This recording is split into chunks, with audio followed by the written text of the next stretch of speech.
Dari video Poco X5 versus Realme 10 Pro gua kemarin, banyak juga loh yang mendang-mendingin Poco X5 ini sama versi sebelumnya Poco X3. Apakah benar lebih mending stay di HP 2 tahun lalu ini dibanding Poco X5? Yuk kita buktiin. Untuk desain gak usah dijelasin panjang lebar lah ya, jelas Poco X5 lebih kelihatan normal buat gua. Dari back cover maupun kamera modulnya. Kalau mau yang unik dan anti mainstream, jelas Poco X3 NFC nih. Terus buat yang bilang tulisan Poco di X5 ini kegedean, kalian mesti bersyukur kalau dibandingin sama X3-nya. Jadi kelihatan lebih proporsional sih. Terus untuk jiplakan sidik jarinya cukup berasa di Poco X3 ya dibanding sama X5. Yang satu itu agak glossy, yang satu lagi itu matte finish. Lanjut ke bagian depan yang punya ukuran sama-sama 6,67 inch dengan ketebalan bezel yang mirip-mirip. Termaksud pas lah, kecuali dagunya yang sama-sama tebal nih. Terus untuk feel genggaman, Poco X3 NFC ini jauh berasa lebih tebal ya dibanding X5 yang slim. Sedangkan berat, Poco X3 ini lebih berat sekitar 26 gram dibanding X5. Nah, buat layar, ini gue jadi dejavu sama perbandingan sebelumnya sama Realme 10 Pro yang punya layar IPS dibanding AMOLED di X5. Yang mana terjadi juga di duel ini. Dan yang gue bisa bilang, jelas pengalaman nonton tentu lebih enak di X5 ya. Dilihat dari berbagai sisi, layar AMOLED lebih konsisten. Untuk IPS bisa redup dan agak buram untuk angle-angle tertentu. Terus dari sisi layar pun berasa ada bercak-bercak hitam, terlebih dekat kamera selfie-nya. Sedangkan Poco X5 lebih bersih. Oh ya, karena pakai AMOLED di Poco X5 ada fitur yang namanya Always On 10 Seconds Display. Kata-kata bikinan gua sendiri tuh. Yang maksudnya Always On Display-nya itu di limit maksimal 10 detik ya. Sedangkan X3 itu nggak ada sama sekali. Kalau tingkat kecerahan layar saat gua maksimalin berasa mirip terangnya. Pertanyaan yang paling penting di sini, apakah Snapdragon 695 bisa menandingi Snapdragon 732G? Jawabannya ada di beberapa tes ini. Pertama, 6 kali AnTuTu. Oh ya, sebelumnya kedua HP ini punya baterai yang sama-sama di 100% ya. Untuk settingan gue samain, connect di WiFi yang sama, brightness juga gue bikin auto. Untuk volume di sekitar 20-30%an. Terus software update terbaru dan refresh rate sama-sama 120Hz. Untuk performance mode gue nyalain di X3 ya, sedangkan di X5 ini nggak ada fiturnya. Dan hasilnya, sekitar 10 menit kemudian, X5 kelar duluan dengan skor 411.000. Suhunya masih adem di 33,3 derajat. Habis itu X3 kelar dengan skor lebih kecil nih di 362.000, yang suhunya lebih panas 2 derajatan. Untuk baterai, X5 masih perkasa di 100%, sedangkan X3 udah berkurang 4%.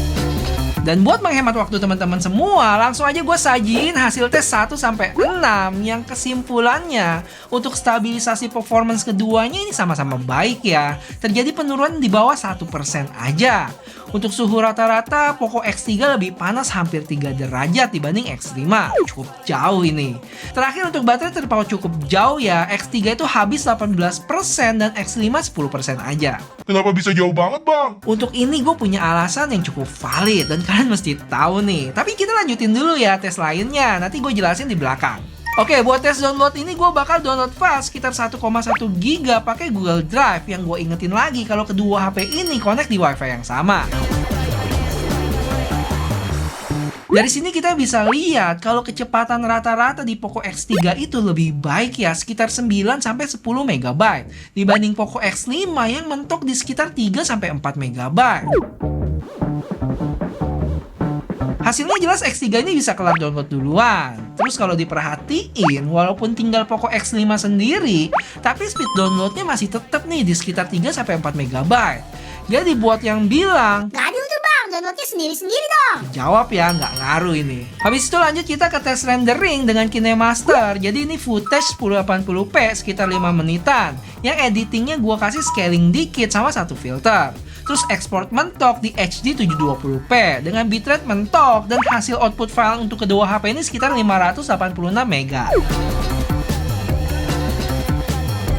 Untuk hasilnya, X5 bisa kelar duluan. Habis itu barulah 50-an detik kemudian Poco X3 kelar.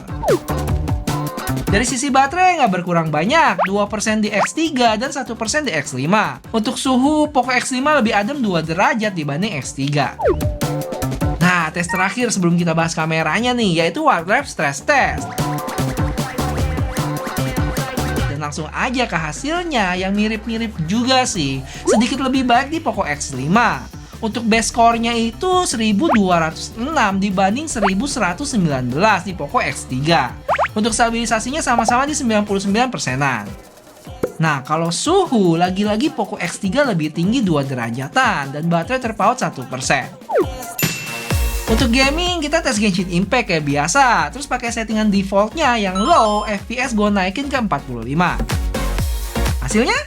Di Poco X3 NFC, ini menurut gue sih sebenarnya masih bisa dimainin ya, walaupun kadang beberapa kali ada frame drop yang sampai nge-freeze sebentar gitu. Bisa dilihat di grafiknya yang terjadi turunan tajam di sana. Terus untuk FPS rata-ratanya dapat di 34,4. Dan kalau kita bandingin sama Poco X5, cukup berasa ya perbedaannya. Dimana Poco X5 ini dapat FPS rata-rata di 40. Untuk grafiknya juga terlihat jelas beda. Yang hijau itu X5 dan merah itu X3. Oh ya, gue main selama 15 menit, baterai di Poco X3 itu berkurang 7%, sedangkan X5 5% aja. Terus dari sisi suhu, X3 itu lebih panas 2 derajatan di 41,5 dibanding Poco X5. Tapi 41-an derajat itu hitungannya sebenarnya masih panas yang dikit aja ya, bukan yang mengganggu. Buat game lainnya kayak Mobile Legends itu sama-sama dapat settingan High Ultra. Terus PUBG juga sama sih, HD High sama Balance sama Smooth Ultra. Oh ya guys, satu lagi, supaya usaha gue bikin video ini nggak sia-sia, boleh bantuin gue buat like video ini ya. Thank you.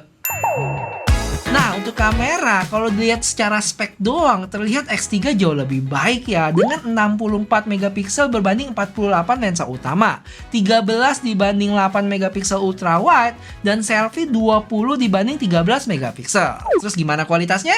Overall, dari sisi foto sebenarnya mirip-mirip ya, cuman emang Poco X5 sedikit lebih terang. Tapi kadang bisa terlalu terang juga kayak di foto ini.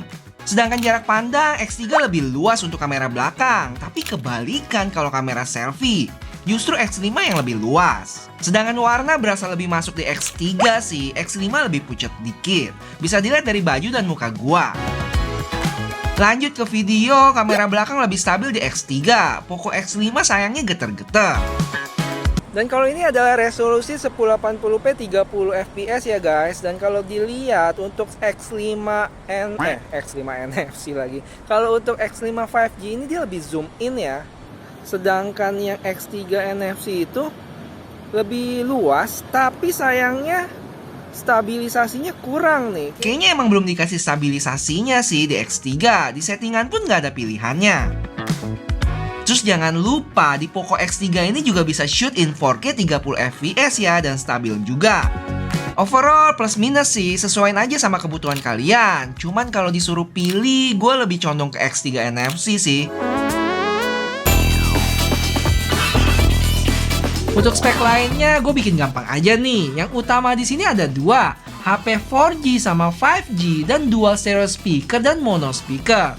Sisanya mirip-mirip ya, ada headphone jack, AR blaster, NFC, IP56, dan lain sebagainya. Oh iya, satu lagi deh, nggak boleh dilupain nih, dan cukup unik sih buat gua. Yaitu di X3 ini ada lampu notifikasi kecil di speaker atasnya ya, ini keren sih. Dan untuk perbedaan speakernya, ini dia.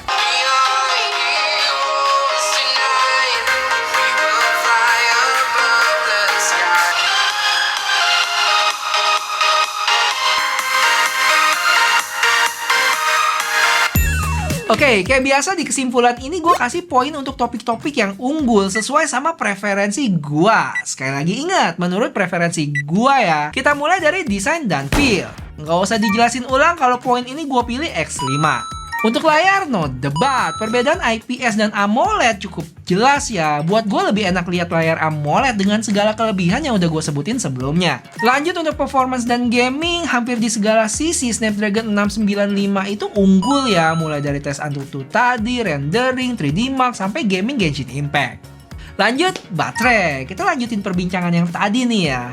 Yang mana gue nggak bisa kasih poin untuk kedua HP ini. Karena Poco X3 gue ini pinjeman dan bukan unit baru ya. Jadi kurang valid aja kalau gue masukin ini ke penilaian. Tapi kalau boleh disuruh sotoy-sotoyan dan walaupun sama-sama unit baru, menurut gue tetap sih baterai X5 bisa lebih awet dibanding X3. Dengan alasan suhu rata-rata kalian lihat tadi tuh X5 lebih adem ya dari X3, yang secara nggak langsung berakibat ke baterainya juga. Gimana menurut kalian? Komen ya kalau ada pendapat lain. Overall, gue demen kamera Poco X3 sih, terutama resolusi video yang support 4K tadi. Sisanya nggak perlu gue jelasin lagi panjang lebar ya, kalian bisa lihat lagi ulasan bagian kameranya. Untuk ini gue lebih pilih ke X5 karena dukungan 5G-nya sih. Walaupun mungkin buat sekarang masih belum kepake, tapi paling enggak saat mau pakai 5G, kapanpun itu kita bisa tenang ya, karena HP kita udah support. Dan sekali lagi ingat, poin-poin yang gua kasih ini berdasarkan preferensi gua sendiri. Penilaian bisa beda-beda tiap orang, jadi nggak mutlak. Misalnya kalau kalian lebih pentingin dual stereo speaker dan nggak peduli 5G-nya, ya nggak apa-apa, pilih Poco X3 aja. Intinya video ini gua kasih data sebanyak-banyaknya, sisanya tinggal kalian tentuin mana yang lebih cocok sama kebutuhan teman-teman. Cuma kalau mau dilihat secara keseluruhan, jelas Poco X5 ini adalah peningkatan yang cukup signifikan sih, mulai dari desain, layar, performance, dan mungkin baterainya dan dukungan 5G. Loh bang, jangan lupa dong, kamera kan lebih bagus Poco X3. Untuk ini jujur gue dibikin bingung sih sama para mendingers. Yang setahu gue, kalau teman-teman mendingers ini belum berubah di 2023 ya, lebih pentingin performance. Kalau bisa itu HP nggak ada kameranya. Dan sekarang dikasih peningkatan performance malah ditanyain kamera. Aduh. Cuma ya nggak salah juga sih, balik lagi ke kebutuhan masing-masing dalam pakai suatu HP. Oke, yang terakhir dan pembahasan paling penting yaitu harganya. Jadi waktu launching Poco X3 NFC 2 tahun lalu dimulai dengan harga 3,1 juta buat 6 plus 64 dan 3,5 juta buat 8 plus 128. Buat yang 6 plus 64, lupain aja lah ya. Gue yakin udah nggak ada lagi varian ini. Sedangkan untuk Poco X5, kalau gue intip di Malaysia itu sekitar 3,5 juta. Dan Singapura 3,6 juta untuk varian 6 plus 128. Kalau lihat harga ini, jujur, good job sih buat Poco Global yang masih bisa mempertahankan harganya nggak terlalu jauh. Dengan segala peningkatan yang ada tadi. Ya, walaupun RAM-nya berkurang 2, tapi menurut gue nggak terlalu signifikan. Dan sekarang pertanyaannya, gimana Poco Indonesia? Katanya sih 3 jutaan ya, tapi bener nggak ya harganya segitu? Karena biasanya setelah masuk Indonesia itu bakal lebih mahal 500 ribuan. Dan ini nggak cuma Poco ya, tapi brand-brand lain juga. Kalau sampai kejadian nih 4 jutaan, feeling gua para mendingers nih bakal keluar gua semua nih. Dan siap-siap kasih emot badut ke HP ini dah. BTW nggak ada salahnya loh ya jadi mendingers. Gue juga suka mending-mendingin kok. Tapi kalau ternyata ada di 3,5 atau 3,6 juta, menurut gua sih kita harus mengapresiasi Poco Indonesia ya. Dan ikatan kaum mendingers Indonesia atau disingkat IKMI tadi harus fair juga nih dengan support kasih komen misalnya api atau emot cool gitu ke mereka. Ya kita lihat nanti aja berapa harganya ya. Dan sekarang sambil tunggu launching, menurut kalian bakal banyak emot badut atau api nih di IG Poco Indonesia saat launching nanti? Coba mulai dari komen di sini dulu ya. Oke, sekian, subscribe dulu buat yang belum dan bye-bye.